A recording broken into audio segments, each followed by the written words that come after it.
तीन तलाक पर क्या रोक लगेगी, ये बड़ी बहस एबीपी न्यूज पर लगातार जारी है। और अब जो सवाल हम पूछने जा रहे हैं अपने खास मेहमानों से वो ये कि आखिरकार तीन तलाक की तरफदारी क्यों कर रहे हैं जब सब कह रहे हैं कि तीन तलाक नापसंद की गई है इस्लाम में।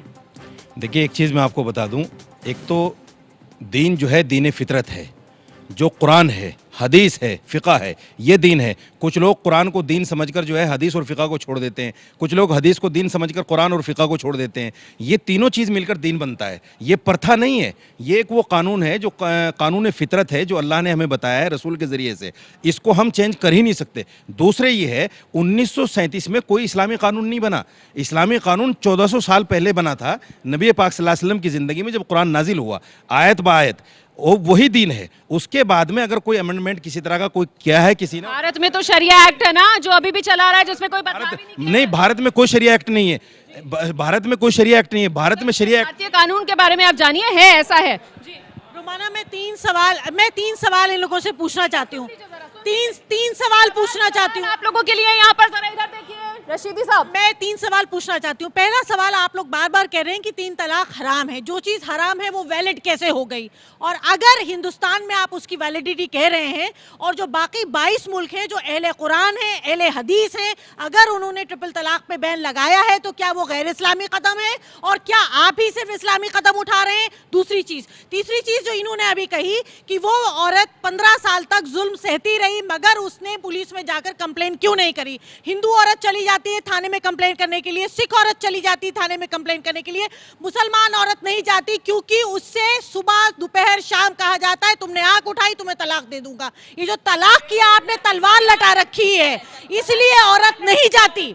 ये तलाक का हंटर। मैं सिलसिलेवार ढंग से जवाब लूंगी। मैं आ रही हूँ आपके पास, पहले जरा लेती हूँ मुफ्ती साहब से जवाब। देखिए, जहाँ तक तीन तलाक के हराम होने का ताल्लुक है, खुद हदीस में कहा गया अब गज़ल मबाहात इंदल्लाह तलाक। मैं वही जवाब दे रहा हूँ कि इस्लाम में जो सबसे बदतरीन चीज़ है, अरे जब हदीस है, हाँ बाकी मुल्कों का जवाब देता हूँ, एक तो ये हदीस है, उसके मुताबिक ये नापसंदीदा चीज़ है। दूसरी चीज़ जो 22 मुल्कों के बारे में बार बार कहा जा रहा है, एक तो पाकिस्तान के बारे में, उसकी ज़रा सा ये वजह, एक तो सऊदी अरब में ऐसा कोई कानून है ही नहीं, पूरे यकीन के साथ मैं नेशनल चैनल पर कह रहा हूँ। Sir, Turkey, Algeria, Malaysia, Indonesia, दूसरे मुल्कों का मैं जवाब दे रहा हूँ।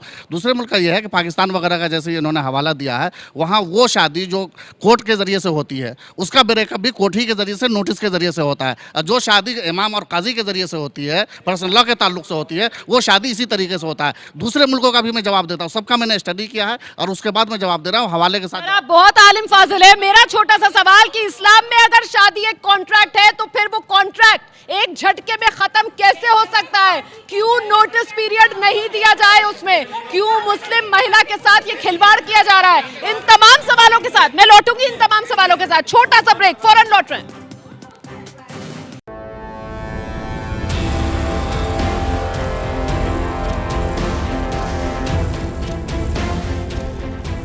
मसला ये है कि जो तलाक दी गई है वो तलाक हो जाएगी, लेकिन गैर इस्लामी तरीका है। इस्लाम ने भी इसको मना किया कि ऐसा ना दिया जाए, तलाक हो जाएगी। लेकिन मुझे शर्म आती है ऐसी लड़कियों पर भी जो तलाक को लेकर अपनी सस्ती शोहरत के लिए कोर्ट वगैरह। नहीं सर, सस्ती शोहरत का सवाल नहीं है यहाँ पर। इस गैर इस्लामी तरीके को इस्लाम से हटाइए, इस गैर इस्लामी तरीके को हटाइए, इस्लाम नहीं, इसको हटाइए, इस पर बैन लगाइए। जब 22 मुल्कों में बैन लग चुका है तो हिंदुस्तान में मैं एक बड़े सवाल की तरफ जाना चाहूंगी। आफरीन हमारे साथ यहाँ पर मौजूद है। आफरीन, वो कह रहे हैं कि सस्ती शोहरत पाने के लिए आपने अदालत का दरवाजा खटखटाया। आपकी जब माँ और बहन पर होगी, गुजरेगी, अल्लाह ना करे ऐसा हो, बट जब गुजरेगी आपके साथ, आपके दिल दिमाग पे बीतेगी।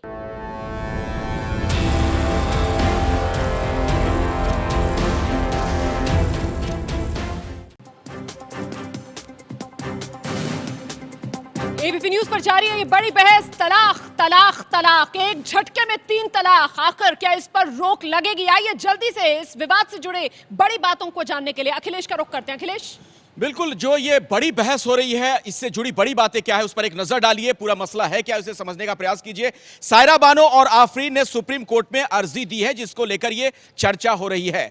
दोनों ने तीन तलाक पर रोक लगाने की मांग की है देश की सबसे बड़ी अदालत से। सायरा ने फरवरी और आफरीन ने मई में अर्जी दी थी।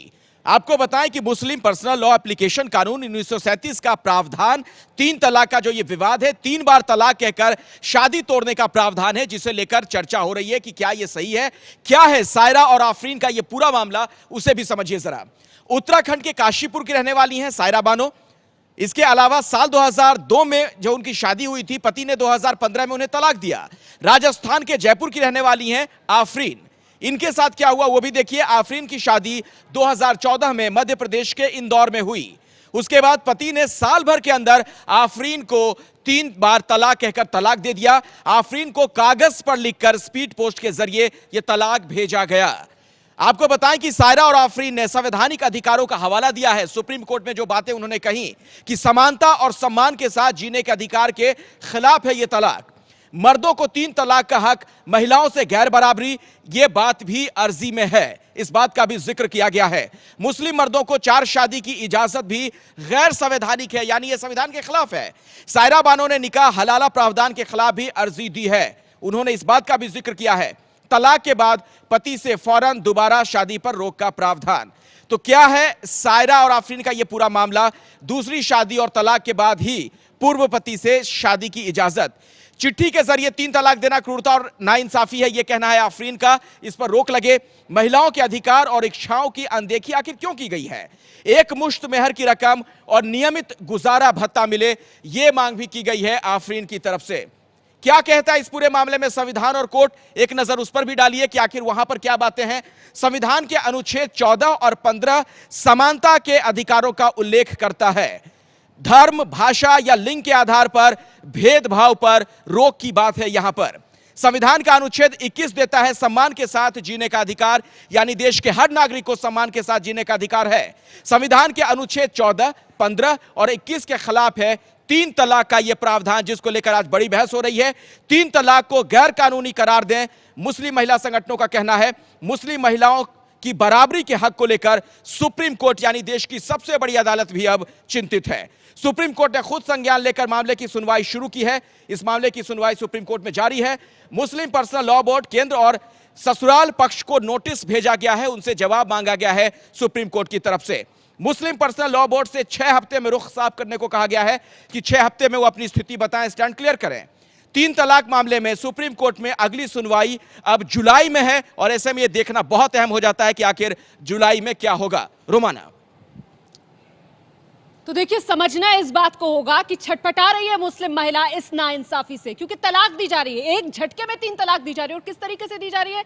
ईमेल पर दी जा रही है, व्हाट्सएप पर तलाक तलाक तलाक लिखकर शादी के रिश्ते को खत्म किया जा रहा है। फोन पर 3 बार तलाक तलाक तलाक सुनाकर पति एक पत्नी की तरफ अपनी तमाम जिम्मेदारियों से छुटकारा पा लेना चाहता है। स्पीड पोस्ट से तलाक दे दी गई, चिट्ठी लिखकर यहां पर तलाक भेज दी गई। ये तलाक है या खिलवाड़ किया जा रहा है मुस्लिम महिला के साथ? तमाम खास पैमान यहां पर हमारे साथ मौजूद हैं और पीड़ित महिला आफरीन, सायरा बानो खास तौर से, जिनसे हम लगातार बात कर रहे हैं एबीपी न्यूज पर इस सबसे बड़ी बहस में, उनसे ही जानते हैं क्या लगता है आफरीन आपको, देश में सबके लिए एक जैसा कानून होना चाहिए? यूनिफॉर्म सिविल कोड लागू होना चाहिए। और मेरी एक बात और है जो मैं आपसे पूछना चाहूँगी, रखना चाहूँगी कि जो मेरे हस्बैंड हैं वो लॉयर हैं, उनको तो पूरी जानकारी है लॉयर की, मतलब पूरा कानून के जानने वाले हैं। तो अगर लॉयर ऐसा करेंगे तो एक जो ऑर्डिनरी इंसान है वो तो फिर पता नहीं क्या क्या कर देगा। ये आप इनसे पूछिए कि लॉयर का ये करना कहाँ तक जायज़ है। ठीक है, आपकी नज़र में सबके लिए एक जैसा कानून होना चाहिए? जी हाँ, सबके लिए एक तरह का कानून होना चाहिए। और क्या कहते हैं, सबके लिए एक जैसा कानून। अंसार रज़ा साहब, इन दोनों लोगों से मैं जानना चाहता हूँ किस तरह का कानून ये चाहती हैं हिंदुस्तान में, कि जब बराबरी का दर्जा चाहती हैं। आपको पता होगा कि अभी केरल के एक हाई कोर्ट के जज साहब ने ऐलान किया है कि जिस तरह से 4 शादियों की इजाज़त मर्दों को है, औरतों को भी होना चाहिए 4 शादी की इजाज़त। क्या ये तरीका आप लोग चाहती हैं यहाँ? फिर क्या बराबरी का दर्जा चाहती है? बात वो कीजिए जो शरीयत के दायरे में हो, कानून के दायरे में हो। देखिए, मुझे इससे बहस नहीं, आप कहाँ से बोल रही हैं, क्या बोल रही, हम ये चाहते हैं आप लोगों के साथ इंसाफ हो। हम कॉमन सिविल कोड का जहाँ तक मसला है, हिंदुस्तान में हम बार बार इस बात को कहते चले आ रहे हैं, हम मुखालिफत नहीं कर रहे हैं, लेकिन अगर सियासत की बुनियाद पर कॉमन सिविल कोड बनेगा हम उसे कबूल नहीं करेंगे। सर इंसानी हकूक के आधार पर समान कानून होना चाहिए सबके लिए, औरत और आदमी के साथ इतनी नाइंसाफी क्यों होती हुई नजर आ रही है फिलहाल इस्लाम में? भाई जिस मुल्क में हम रह रहे हैं, यहाँ की जो तहजीब है, यहाँ की जो मुख्तलिफ सकाफत है, यहाँ की जो मुख्तलिफ मज़ाहिब है, इसमें ये मुमकिन ही नहीं कि कॉमन सिविल कोड हो। ये लोग जो ज़बान बोल रहे हैं, ये तो तोते की ज़बान है, जो इनकी बैकिंग जो लोग करते हैं उसकी ज़बान ये यहाँ के बोलती हैं। इन लोगों की अपनी कोई ज़बान नहीं, अपनी कोई राय नहीं है। और आपकी क्या राय है? सिर्फ और सिर्फ ये पर्सनल लॉ पर अटैक है, ये मुमकिन ही नहीं है। मुस्लिम पर्सनल लॉ में चेंजिंग मुमकिन ही नहीं है, और ये यकसा सिविल कोड इस मुल्क के अंदर जो है ये मुमकिन ही नहीं है, कभी भी लागू नहीं हो सकता। आपको लगता है कि समान कानून सबके लिए होना चाहिए? देखिए सुनिए मेरी सुनिए शरीयत का मजाक नहीं हो रहा है। देखिए इस्लाम ने कुरान ने हदीस ने बड़ी फ्रीडम दे रखी है औरतों को, लेकिन जो मर्द 3 बार कबूल करके तो ले जाता है, लेकिन कभी भी उसको घर से निकाल देता है। ये बड़ा गलत तरीका है। यहाँ पे मैं समझता हूँ कि जो लॉ ऑफ द लैंड है वो अप्लाई होना चाहिए। लॉ ऑफ द लैंड यहाँ अप्लाई होना चाहिए। आप उसको कॉमन सिविल कोड कहिए या कुछ भी कहिए, ये खास तौर से औरतों के साथ ये नाइंसाफी नहीं होनी चाहिए। आप मुझे साजिद रशीदी साहब, आप मुझे ये बताइए सर कि ठीक है समान कानून कह रहे हैं आप नहीं हो, लेकिन आप मुझे बता दीजिए फिर औरतों को, ऐसी मुस्लिम महिलाओं को इंसाफ कैसे मिलेगा? ये तरीका बताइए। देखिए 2 चीजें हैं, एक पर्सनल लॉ है जो कुरान है हदीस है, एक है हिंदुस्तान की अदालत। हिंदुस्तान की अदालत में ये लोग गए हैं, इनको इंसाफ मिलेगा। गुजारा भत्ता जो ये चाहती है इनको मिलेगा, बहुत सारी औरतों को मिल रहा है, समझे। इनको महर की रकम मिलेगी, बहुत सारी औरतों को मिल रही है। लेकिन जहां शाबानो केस का कैसा आप लोगों ने तूल बना दिया? शाबानो केस जो नजीर बन सकता था, वहां पर एक बूढ़ी औरत जिसको आप लोग सुन, मैं पूरी बात सुन रही हूँ, आपसे सवाल पूछ रही हूँ, जी बताइए ना। मैं बताना चाह रहा हूं। देखिए फिर वही बात आती है, आप बराबरी कैसे ले सकते हैं? ऊपर वाले ने जब एक चीज बनाई है, मुझे मर्द बनाया, आपको औरत बनाया, तो समानता कैसे हो सकती है? किस चीज की समानता चाहते हैं आप? जैसे अंसार रजा साहब ने कहा है मर्दों को 4 शादी की इजाजत है, क्या औरत भी चाहेंगी 4 शादी करना, 4 शोहर रखना? बहुत सारी चीजें हैं जिनको देखना। जब हम इस्लामी फितरती कानून, ये कुछ और पहलू जानते हैं, कुछ और पहलू जानते हैं। उसके अलावा इकरा जो है, इकरा बिस्म रब्बिकल लज़ी खलक, उसमें मर्दों को तालीम की नहीं है, खाली औरत और मर्दों को बराबरी है ना, दोनों तालीम हासिल करो। शादी का नाम क्यों ले रहे हैं? अंसारी साहब शादी का क्यों नाम ले रहे हैं? आप हमें तो कुरान में जो हक मिले हैं वो हक दे दीजिए।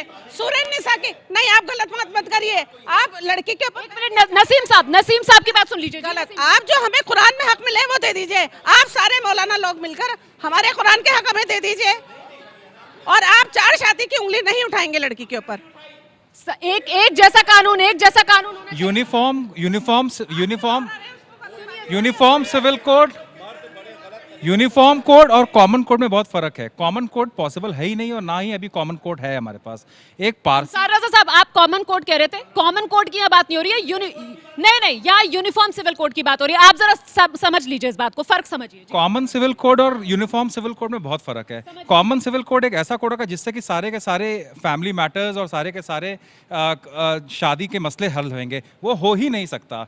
कभी कोई हिंदू है तो वो आग के 4 फेरे लेकर के शादी करेगा, कोई मुस्लिम है तो उसका निकाह होएगा, कोई पारसी है तो उसका अलग तरीके से शादी होएगी। तो शादी जो रहेगी वो अलग अलग तरीके से रहेगी, कानून उसका, लेकिन उसकी यूनिफॉर्मिटी रहेगी। कि अगर मान लीजिए किसी ने बोल दिया कि तलाक तलाक तलाक, तो अगर उसने उस तरीके से नहीं बोला है तो वो वॉइड होगा। ये है तरीका सही करने का। और ये वॉइड एब इनिशियो, मतलब वो शुरुआत से वॉइड होगा, और उसको किसी तरीके से भी उसको जायज नहीं माना जा सकता है। जो चीज नाजायज है वो इलीगल है और वो वॉइड है। सर कोई बड़ी मांग तो नहीं कर रहे ना, सिर्फ यही कह रहे हैं कि आप ही लोग जो है वो कोडिफाई कर दीजिए इस पूरी प्रक्रिया को। जो आप कह रहे थे कि वो चली जाए, इधर चली जाए, उधर चली जाए, उस आलिम के पास चली जाए, उस मौलाना के पास चली जाए, वो क्यों भटके? आप लोग कर दीजिए ना ये सरलीकरण महिला के लिए। इस्लाम में औरत को इतना हक दिया है कि मर्द को सोना पहनने की इजाज़त नहीं है, औरत को पहनने की मुकम्मल इजाज़त दी है। इस्लामी में बच्चों को कहा गया है कि अपनी माँ के, अपने शोहर से भी ज़्यादा इज्जत करो। इस्लाम में माँ के पैरों के नीचे जन्नत बताई गई है। कॉमन सिविल कोड की जहाँ तक बात है, यूनिफॉर्म सिविल कोड की जहाँ तक बात है, इस देश में आप ओपन डिबेट कर लीजिए और ये लाइए, पूरा देश डिबेट करे, मीडिया में ये OBP न्यूज़ करे, और ये पहले साबित कर ले, मुझे बोलने दीजिए, पहले ये साबित कर लीजिए कि इस देश के लिए सबसे बेहतर कानून कौन सा है। पहले ये साबित कीजिए। आप किसी दूसरे का कोड हम पर नाफिज कर दो, ये हमें बिल्कुल गवारा नहीं है। पहले ये साबित कीजिए कि इंसानियत के लिए कौन सा कोड साबित है। क्या वो कोड साबित है कि जहां लोग औरतों को जिंदा जलाया जाता है? क्या कॉमन सिविल कोड की अब बात ही नहीं हो रही है। नोमानी साहब, सर जरा सुनिए। सर अंसार रजा साहब, इधर जरा सा आपका ध्यान चाहूंगी। देखिए यूनिफॉर्म सिविल कोड जो है वो व्यवहारिक नहीं है भारत में कहीं भी। ये सिर्फ बातें हो रही है। क्यों? बीजेपी भी नहीं बना सकती क्योंकि यहाँ रीति रिवाज अलग है, तरीके अलग है। हिंदुओं में तलाक का जो कोई प्रावधान नहीं, वो तो हमसे लिया है उन्होंने, लेकिन उसमें तलाक है नहीं। वो तो छोड़ने की बात होती है, लिख के दे दिया जाता कि मैंने तुमको छोड़ दिया। मियाँ बीवी का रिश्ता जो था पति पत्नी का, वो खत्म कर दिया है। ये देखिए, ये बात हो रही है मुस्लिम महिला के हकों से जुड़ी हुई, और हम कहाँ बढ़ते हुए नजर आ रहे हैं? हम हिंदू मुस्लिम कानून की तरफ बढ़ते हुए नजर आ रहे हैं। हम यहाँ दिखा रहे हैं कि इस्लाम खतरे में आ गया है, जबकि बात यहाँ इस्लाम से जुड़ी हुई नहीं है। कुछ और नजरिए लेते हैं। रोमाना आप बराए मेहरबानी सब्र रख के सुनने का मादा रखिए। हम बिल्कुल भी यूनिफॉर्म सिविल कोड की बात नहीं कर रहे हैं। हम इस्लाम के दायरे में इस्लामिक तरीके से हम आपसे कह रहे हैं कि पर्सनल लॉ को कोडिफाई कर दीजिए, ताकि उसका गलत इंटरप्रिटेशन ना हो और उसकी नाजायज फायदा उन्होंने की होगी, मैं नहीं करती। उन्होंने की नहीं, वो उनका पर्सनल राय है। आप किसी को गलत और सही नहीं कह सकते। नहीं गलत, आप किसी को सही, वो उनकी अपनी राय है, वो उनकी अपनी राय है। मगर अगर आप लोग चाहते हैं कि हिंदुस्तान की मुसलमान औरतें मजहब के दायरे में इंसाफ मांगे, तो बराए मेहरबानी मजहब के दायरे में ऐसा निजाम बनाइए जहां औरत आके अपनी गुहार लगा सके, और बराए मेहरबानी आप पर्सनल लॉ को कोडिफाई करें। ठीक है, क्या all India Muslim personal law board अब तक इस स्तर पर आकर फेल हो गया है कि वो मुस्लिम महिला को सुरक्षा नहीं दे पाया है? ये मुस्लिम पर्सनल लॉ बोर्ड की नाकामी है? देखिए, पूरी तरीके से पर्सनल लॉ के अंदर मुस्लिम महिलाओं को पूरी तरीके से सुरक्षा दी गई है। और कहाँ दी गई है? पर्सनल लॉ इसी के लिए बना ही है। कहाँ दी गई है? उसके लिए खुला का राइट है, इसके लिए फर्स्ट का राइट है, तलाक के कई राइट। मैं एक चीज बताता हूँ, तीन तलाक को रोकने का मैं हल बताता हूँ। पर्सनल लॉ ने भी हल निकाले हैं, पर्सनल लॉ ने भी कई बार हल निकालने की कोशिश की। इसका हल निकालता हूँ मैं। देखिए, ये जो पर्सनल लॉ है ना, ये पर्सनल लॉ, ये नो लॉ बोर्ड है। मैं इसको कभी भी नहीं मानता हूँ।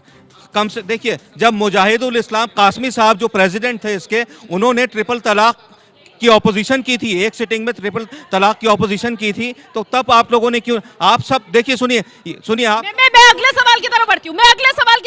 अंसार रज़ा साहब, आपसे मैं सवाल ले रही हूँ, क्या मुस्लिम पर्सनल लॉ बोर्ड के अंदर सुधार की गुंजाइश आपको लगती है? होना चाहिए सुधार? 100%। जो इस वक्त मौजूदा ढांचा है उसे खत्म करके नए सिरे से तंजीम बहुत अच्छी है और वो होना चाहिए। एक आप सहमत है सुधार? देखिए, ये दो चीज। इस वक्त all India Muslim personal law board पर से हैं यहाँ पर, और देखिए सबसे ज्यादा सवाल बोर्ड पर। हाँ, देखिए एक मिनट, एक है पर्सनल लॉ के अंदर इम्प्रूवमेंट। एक मिनट सुनने दीजिए।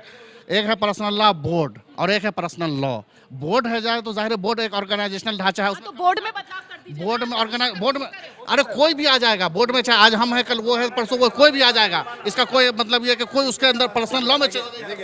मैं बता देता हूँ, सुनिए मैं बता देता हूँ। बख्श साहब सुन लिया कीजिए। जी। देखिए, मुस्लिम पर्सनल लॉ बोर्ड, सुनिए, मुस्लिम पर्सनल लॉ बोर्ड जो है एक तंजीम है, एक ऑर्गेनाइजेशन है। उसमें तब्दीली हो सकती है, उसका सदर कोई और हो सकता है, सेक्रेटरी कोई और हो सकता है, लेकिन पर्सनल लॉ जो है, पर्सनल लॉ में तब्दीली नहीं हो सकती। और दूसरी बात, इस्लाम ने पर्सनल लॉ ने महिलाओं को इतने हक दिए हैं। हजरत उमर का एक वाकया मैं आपको बताता हूँ। हजरत उमर की बीवी हजरत उमर को डांट रही थी, तो एक साहब ने कहा कि अमीरुल मोमिनीन, आपको औरत डांट रही है? तो फरमाया कि हाँ, इसलिए कि मेरे ऊपर एहसान करती है। क्या एहसान करती है? कि मुझे खाना बना के देती है, मेरे कपड़े धोती है, मेरे बच्चों को दूध पिलाती है, जबकि इसके ऊपर वाजिब नहीं है, शरीयत ने थोपा नहीं है औरत के ऊपर, लेकिन औरत फिर भी करती है। इतने हुकूक औरत को दिए हैं, फिर भी वो औरत। लेकिन आज मुसलमान मर्द मुसलमान औरतों के साथ क्या कर रहा है, ये आपके सामने दो मिसाल के तौर पर यहाँ पर देख रहे हैं आप इनको। जी ऐसा नहीं। देखिए आर्टिकल 14 और आर्टिकल 21 जो कहता है कि हर जगह कानून जो होगा वो बराबर होएगा। आर्टिकल वो चाहे जो भी व्यक्ति है, और ये बात करते हैं कि आर्टिकल 25 जिसमें कहा गया है कि रिलीजियस जिसमें कहा गया है कि जो रिलीजन रहेगा वो रिलीजन आदमी को प्रोफेस करने का अधिकार दिया गया है। लेकिन साथ ही साथ हमको ये देखना पड़ेगा कि जो सुप्रीम कोर्ट ने लेटेस्ट सुप्रीम जजमेंट है Khurshid versus state of UP, जिसमें कि कहा गया कि जो प्रैक्टिसेस इस्लाम के द्वारा प्रोहिबिटेड नहीं है वो रिलीजन का पार्ट नहीं बन जाती हैं। तो ये सारी की सारी प्रैक्टिसेस जो हैं वो इस्लाम के द्वारा प्रोहिबिटेड नहीं है, ये होल्ड किया गया है। और इसके बारे में मैं इतना ही बता सकता हूँ, और जो जानेंगे ये लोग मतलब जानेंगे। मैं एक मिनट जरा, ये दो पीड़ित महिलाएं हमारे साथ मौजूद है, हमें जरा सी संवेदनशीलता इनके लिए दिखानी चाहिए क्योंकि जिंदगी इन दोनों की बर्बाद हुई है। सर, तलाक मखौल बनाकर इनके साथ ये खेल खेला गया है और इस वक्त ये दोनों इंतजार में हैं कि इन्हें इंसाफ मिले। उलमा जो है वो किस तरीके से इन लोगों की तरफ देख रहे हैं, ये दर्शक भी देख रहे होंगे फिलहाल, और इसी वजह से शायद सुप्रीम कोर्ट का दरवाजा इन दोनों ने खटखटाया। मैं आपसे जानना चाहूंगी क्या आपको लगता है सुधार होने चाहिए मुस्लिम पर्सनल लॉ बोर्ड में? सबसे पहली बात, जो बहुत देर से सवाल पूछा जा रहा है और जो मुझसे हर लोग पूछते हैं, मौलाना साहब खासकर, कि सुप्रीम कोर्ट में क्यों गए। मैं क्या करूं, मैं इंडियन सिटीज़न हूं इसलिए मैं सुप्रीम कोर्ट में गई, मैं मुस्लिम हूं इसलिए मैं मुस्लिम पर्सनल लॉ बोर्ड में चेंजेस चाहती हूं, इसलिए मैं रिक्वेस्ट कर रही हूं, मैं आपके अपोज नहीं कर रही हूं। मैं यूनिफॉर्म सिविल कोड का मैंने इसलिए बोला क्योंकि मैं क्या करूं, आपने कोडिफिकेशन कर रखा है, मैंने सर सुन लीजिए, बात सुनिए। आपने कोडिफिकेशन कर रखा है कि अगर मेरे को कुछ प्रॉब्लम होती, मैं सुप्रीम कोर्ट में जाती नहीं सर, रुमाना में सुप्रीम कोर्ट में जाती नहीं। अगर इन्होंने मुस्लिम पर्सनल लॉ बोर्ड में कोडिफिकेशन कर रखा होता या कुछ ही एक इंसान को कॉन्टेक्ट नंबर दे रखा होता कि अगर आप कुछ ऐसी प्रॉब्लम है मुस्लिम महिलाओं को तो आप हमारे पास आइए, हम तो जाते। ये तो आप लोगों की गलती है ना। मैं जवाब आपसे लूंगी। सायरा बानो की बात सुन लेते हैं। जी जी सर बात सुन लीजिए, जरा पीड़ित पक्ष की बात सुनने की हिम्मत रखिए। जी, मुस्लिम से चेंजेस होने चाहिए, चेंजेस आने चाहिए उनको, ताकि मतलब और तो सर आप लोगों की आवाज इतनी बुलंद है कि जो पीड़ित है उसकी आवाज आप लोग सुन ही नहीं पा रहे हैं, उनकी आवाज। जरा सी दरिया दिली दिखाइए और उनके दर्द को समझने की कोशिश कीजिए। देखिए, जहाँ तक भाई सुन लो ना यार, सुन लो ना, अरे भाई जहाँ तक मुस्लिम लॉ में चेंजिंग का सवाल है उसमें चेंजिंग नहीं हो सकती, लेकिन मुस्लिम पर्सनल लॉ बोर्ड में सर्जरी की जरूरत है। वहाँ पर कुछ नेता बैठे हैं, कुछ भाजपा के, कुछ समाजवादी के, कुछ बसपा के, उन तमाम को निकाला जाए और उसकी हर सही तरीके से, और ख़वातीन को जो इस्लामिक लॉ की नॉलेज रखती हैं उनको भी लाया जाए। तो मुस्लिम पर्सनल लॉ बोर्ड जो ऑर्गेनाइजेशन है उसमें सर्जरी की ज़रूरत है और रीऑर्गेनाइजेशन की उसकी बहुत ज़्यादा ज़रूरत है, उसमें ख़वातीन को लेना चाहिए। मैं ये बात खुलेआम कह रहा हूँ। चलिए, मुस्लिम पर्सनल लॉ बोर्ड में अगर सर्जरी होगी तो उससे इस समस्या का समाधान निकलेगा? कोई समाधान नहीं निकलेगा। इनके पास ना पुलिस है ना इनके पास कोई अदालत है, ये क्या फैसला करेंगे? इनको कोडिफिकेशन करना चाहिए मुस्लिम लॉ का, सबसे बड़ी बात ये है। हाँ, ये कोडिफिकेशन तब तक नहीं करेंगे जब तक पर्सनल लॉ बोर्ड में 50% महिलाएं नहीं होंगी जो अपना दर्द बयान कर पाएंगी। आप वकालत करते हैं मगर उसको अमली जामा क्यों नहीं पहनाते? आप अमली जामा नहीं पहुंचा रहे, आप पर्सनल शाइस्ता अंबर, ये आप लोग मजाक उड़ाने के अलावा और कुछ नहीं कर सकते हैं। हकीकत ये है कि पर्सनल लॉ बोर्ड एक ऐसी इन्होंने अदालत कहने को बना रखी है जहां पर नहीं पता कहां जाकर। सर, आप all India Muslim personal law board से आप 50% महिलाओं को जगह देंगे बोर्ड में? देखिए, बोर्ड के अंदर बहुत सारी मुस्लिम महिलाएं हैं, जो मुस्लिम खवातीन की नुमाइंदगी करती हैं और बहुत पढ़ी लिखी हाईली क्वालिफाइड महिलाएं हैं जो हर मीटिंग में शिरकत करती हैं। कैसे नहीं सुनी जाती? आपने देखा नहीं है? यहाँ पर जो हमारे कुछ अहबाब जो बात कर रहे हैं वो बोर्ड की बात कर रहे हैं। ऑर्गेनाइजेशन में तो देखिए, कोई भी ऑर्गेनाइजेशन में तब्दीली मुमकिन है, लेकिन जो मुस्लिम पर्सनल लॉ है, मुस्लिम कानून है, उसमें चेंजिंग मुमकिन नहीं। जहाँ तक ये 3 तलाक का मसला है उस पर भी पर्सनल लॉ ने गौर किया, मैं इसका हल निकालता सोल्यूशन है। ये 3 तलाक जो बार बार होते हैं ये एक समाजी बुराई है, इसको समाज मुसलमानों के नज़रिए से देखे कि मुसलमान इसको गलत तरीके से पेश कर रहे हैं। अगर किसी कानून का मिसयूज हो रहा है तो उसका ये मतलब नहीं कि उसको कानून को ख़त्म कर दिया जाए। तो कानून में बदलाव मुमकिन क्यों नहीं है? मैं ये जानना चाहती हूँ, क्यों मुमकिन नहीं है कानून में? देखिए कानून अलग चीज़ है, पर मुस्लिम, फिर मैं वही बात कहता हूँ कि कुरान में तब्दीली नामुमकिन है। आसमान, सूरज जो है पूरा, कुरान में तो एक झटके में 3 तलाक है ही नहीं ना।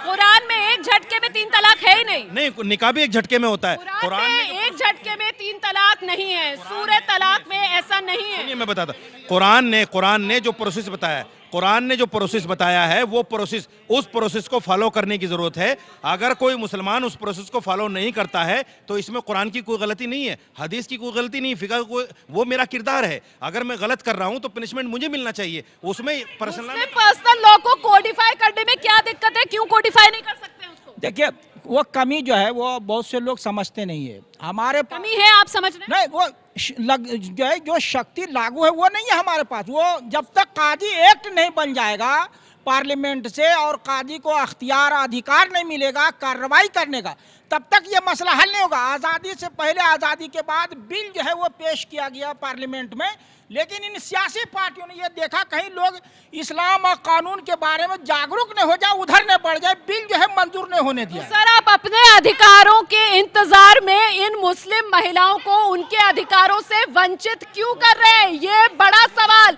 छटपटा रही है ये मुस्लिम महिलाएं। इंसाफ चाहिए इन्हें। छोटे से ब्रेक के लिए यहाँ पर रुक रहे हैं, फौरन लौट रहे हैं। देखते रहिए एबीपी न्यूज।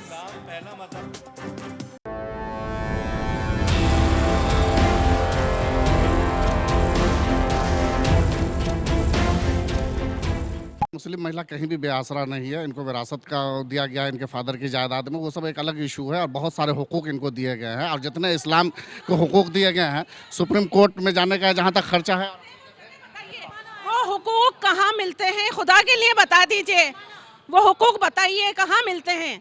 और अंसार साहब से मेरा सवाल, ये किस तरीके की भाषा आप इस्तेमाल कर रहे हैं कि सर पटकिए अपना? एक्टिविस्ट नहीं, ये सोशल एक्टिविस्ट है। नहीं मिलता तो हक ले अपना, ये इस्लाम ने दिया है हक। इकरा बिस्म रब्बिकल लज़ी खलक, उसमें मर्दों को तालीम की नहीं है, खाली औरत और मर्दों को बराबरी है ना, दोनों तालीम हासिल करो। शादी का नाम क्यों ले रहे हैं? अंसारी साहब शादी का क्यों नाम ले रहे हैं? आप हमें तो कुरान में जो हक मिले हैं वो हक दे दीजिए। सूरह निसा की नहीं, आप गलत मत करिए। आप लड़की के नसीम साहब की बात सुन लीजिए। गलत, आप जो हमें कुरान में हक मिले वो दे दीजिए। आप सारे मौलाना लोग मिलकर हमारे कुरान के हक हमें दे दीजिए। और आप 4 शादी की उंगली नहीं उठाएंगे लड़की के ऊपर।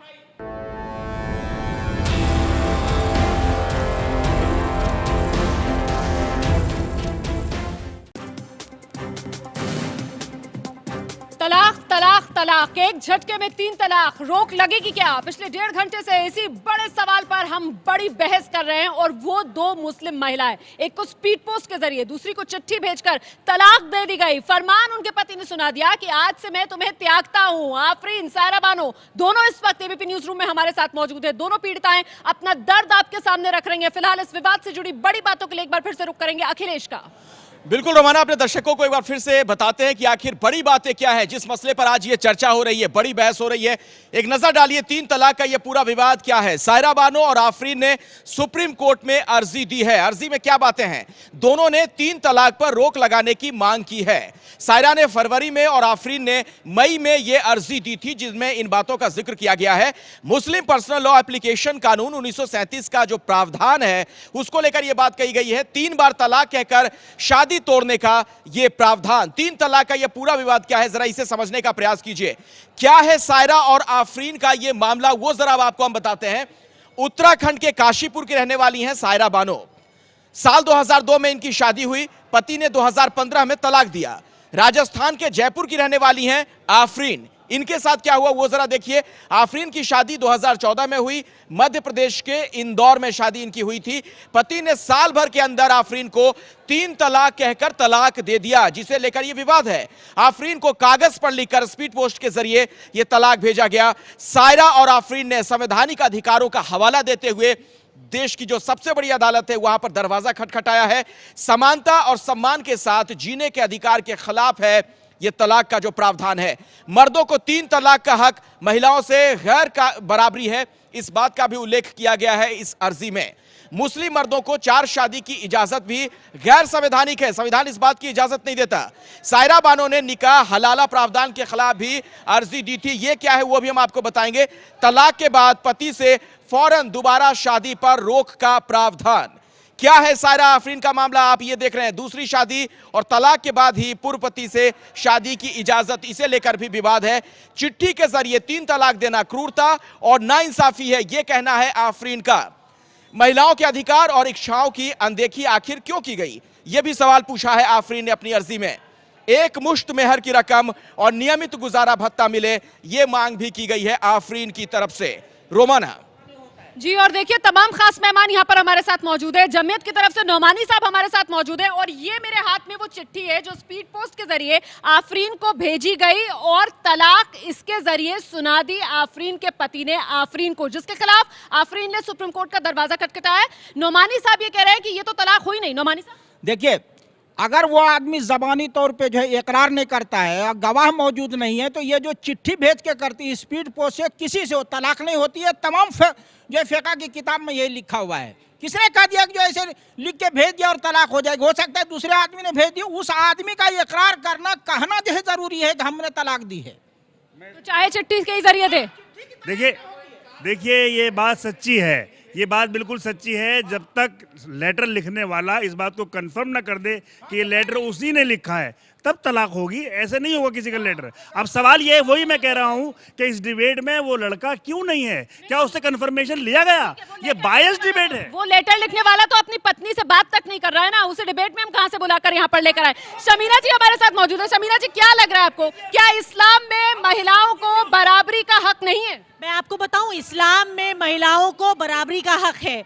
हुजूर ने, अल्लाह ने बात बार बार कही है कि औरत का मकाम कई मायनों में मर्दों से ज्यादा है। यहाँ तक कि बीवी के ऊपर ये फर्ज भी नहीं है कि वो अपने बच्चे को दूध पिलाए अगर वो ना चाहती हो तो। मगर अफसोस की बात है कि हिंदुस्तान में मुसलमान औरतों को सेकंड क्लास सिटीजन बनाकर छोड़ दिया गया। किसने बनाया? ये सारे मुफ्ती जो सो कॉल्ड कहते हैं कि ये इस्लाम को ज्यादा समझते हैं। हकीकत ये है कि वहाँ पर औरतें नहीं है जो सही इंटरप्रिटेशन सर आप लोगों ने दोयम दर्जे का नागरिक बना दिया है मुस्लिम महिलाओं। नहीं, हमने नहीं बनाया और ना कोई दोयम दर्जे की महिला यहाँ नागरिक है। औरत को जितने हक दिए गए हैं शायद किसी धर्म में दिए गए हों, यहाँ सब आपको नहीं मिल रहे हैं तो उसका हम क्या करें? एक खाना सामने किसी को नहीं मिल रहे, किसी घर में नहीं मिल रहे। रशीद नहीं, औरतें कह रहे हैं मजहब तो दे रहा है, औरतें कह रही हैं यहाँ पर कि मजहब तो दे रहा है हक, लेकिन ये जो धर्म गुरु है ये लेने नहीं दे रहे हैं हक। इतनी मोटी मोटी कुरान से, एक मिनट में मसला, कुरान पाक से लेकर के फ़िक़्ह की तमाम किताबों में आपके हुकूक मौजूद हैं। कौन आपको मना कर रहा है? जब मुकम्मल तौर पे किताब मौजूद है उसमें पढ़ लीजिए। कोडिफाई क्यों नहीं करते? किसी की जरूरत नहीं है, उसमें सब कुछ लिखा हुआ है कि आपको कैसे हक मिलेगा। किसी ना तो पर्सनल लॉ में जाने की जरूरत, ना पर्सनल लॉ बोर्ड में जाने की जरूरत, ना किसी मुफ्ती के पास जाने, सब कुछ कुरान और हदीस में फ़िक़्ह की किताबों में मौजूद है। शिक्षा का दर, मुस्लिम महिलाओं में शिक्षा का दर क्या है, इस हकीकत से आप लोग रूबरू हैं, आप लोग जानते हैं। फिर यहाँ पर अंसार रज़ा साहब कह रहे हैं सब कुछ लिखा हुआ है, पढ़ लीजिए। देखिए मैं शुरू ही से कह रहा हूँ कि इसका ताल्लुक, तीन तलाक का ताल्लुक खालिस और खालिस समाजी बुराई से है, जहालत से है। अगर तालीम होगी और तो यकीनन वो इस्लामी कानून को समझेगा और वो ये तरीक़ा समझेगा कि हमें ब्रेकअप कैसे करना है, हमें तलाक देनी है तो तलाक देने का इस्लामी तरीका क्या है। कोई भी पढ़ी लिखी फैमिली इस्लामी तरीके को फॉलो करेगा। जहाँ तक ये बात है, मुझे ये बोलने दीजिए, मुझे बहुत अफसोस होता है कि सड़कों से उठ के कुछ महिलाएं आ जाएं और वो सीधा सर इस तरीके की भाषा का इस्तेमाल मत कीजिए। सड़कों से उठकर आ जाए, इस तरीके की भाषा हम लोग अपने चैनल पर नहीं चलाएंगे। ये बड़े अफसोस की बात है, ये बड़े अफसोस की बात है कि देखिए इस्लाम ने सारी आज़ादी दे रखी है ख़वातीन को, औरतों को, लेकिन जो मुस्लिम मर्द हैं उन्होंने इजारादारी बना रखी है। वो जुल्म करते हैं मुस्लिम औरतों के साथ, उनको सर्विस नहीं करने देते, उनको बाहर नहीं निकलने देते और उनके ऊपर शक करते हैं। इसी वजह से सारा माशरा ख़राब हो रहा है। आप लोगों का हक बनता है, आइमा हजरात जितने हैं, जो लोग एक्टिविस्ट बन रही है, सोशल एक्टिविस्ट, वो जाके औरतों में कंपेनिंग करे, क्यों नहीं जाके औरतों में बेदारी पैदा करती है? इसका ताल्लुक सोशल अवेयरनेस से है, समाजी बेदारी से है, इसका ताल्लुक पर्सनल लॉ से नहीं है। ये आपका फर्ज है, आप ऐसे मर्दों को समझाएं जो एक सिटिंग में 3 तलाक देते हैं, उनको बताइए। साजिद रशीदी साहब की बात। देखिए तालीम का इशू की बात आप कर रही हैं। मैं तमाम मुस्लिम महिलाओं को आपके चैनल के माध्यम से कहना चाहता हूं कि अल्लाह के लिए जहां आप इंग्लिश तालीम पढ़ती हैं, BA MA करती हैं, वहां कम से कम कुरान भी पढ़िए, हदीस भी पढ़िए, फ़िक़्ह भी पढ़िए, जानिए अपने हुकूक को। जब आपको यही फिर से आप शिक्षा ये जो हिदायत ये मुसलमान महिलाओं को दे रहे हैं, इनसे कहिए मुसलमान मर्दों को दे।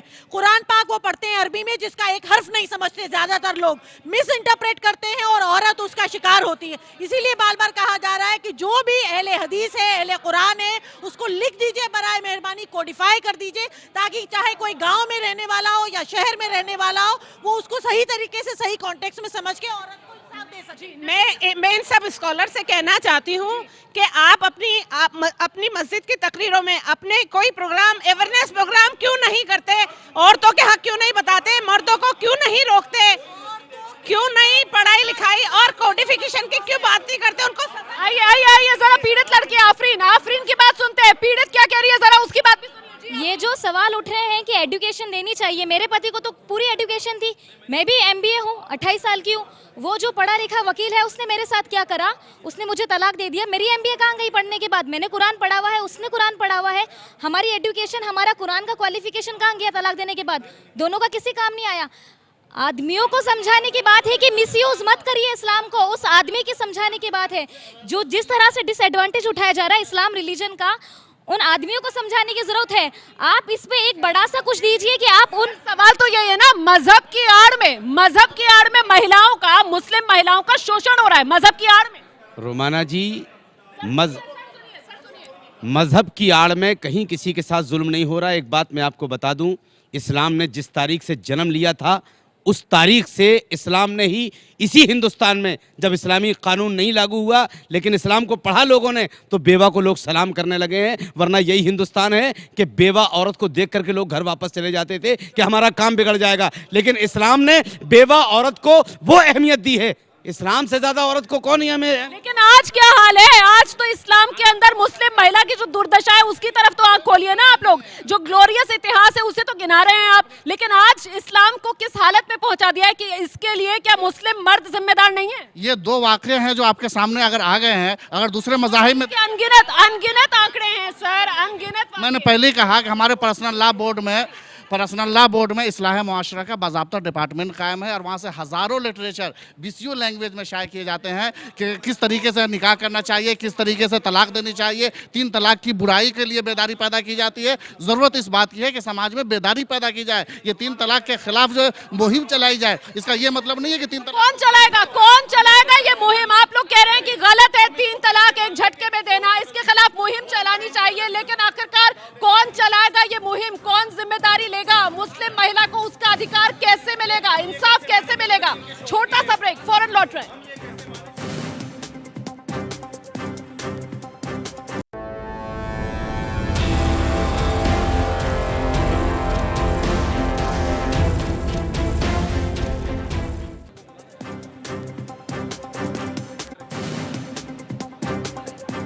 तो एक झटके में 3 तलाक, क्या इस पर रोक लगेगी? तमाम खास मेहमान इसके पक्ष और विपक्ष में अपने तर्क रख चुके हैं। दोनों पीड़ित महिलाएं मेरे साथ इस वक्त मौजूद हैं।